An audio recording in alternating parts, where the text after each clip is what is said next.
गेल्या आठवडा अखेरीस नवी मुंबईतील डी.वाय. पाटील स्फोटक स्टेडियममध्ये कोल्ड प्ले कार्यक्रम पार पडला। आता 25-26 जानेवारीला गुजरातमधील अहमदाबाद येथे हा कार्यक्रम होणार आहे।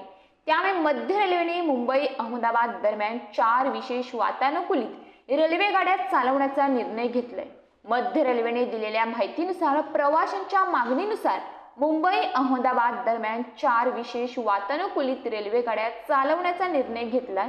या सेवेचा लाभ कोल्ड प्लेच्या संगीत कार्यक्रमात सहभागी होऊ इच्छिणाऱ्या चाहत्यांना होईल।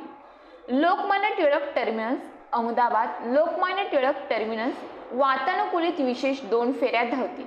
गाडी क्रमांक 01155 वातानुकूलित विशेष 25 जानेवारीला रात्री 12:55 ला लोकमान्य टिळक टर्मिनस येथून सुटेल आणि त्याच दिवशी सकाळी 11 वाजता अहमदाबाद येथे पोहोचेल।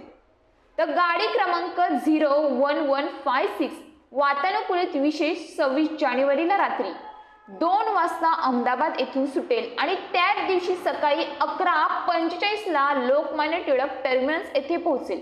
या रेल्वे गाड्याला Thane, Bhiwandi road, Kaman road, Vasai road, Vapi, Udhna, Surat आणि वडोदरा येथे थांबा असेल। या रेल्वे गाडीला 2 प्रथमसह तृतीय वातानुकूलित, 4 द्वितीय वातानुकूलित, 14 तृतीय वातानुकूलित आणि 1 जनरेटर कार डबे असतील। तसेच या विशेष रेल्वे गाडींचे आरक्षण 23 जानेवारीला सर्व संगणकीकृत आरक्षण केंद्रांवर आणि IRCTC या संकेतस्थळावर सुरू होईल, अशी माहिती मध्य रेल्वे प्रशासनाने दिली आहे।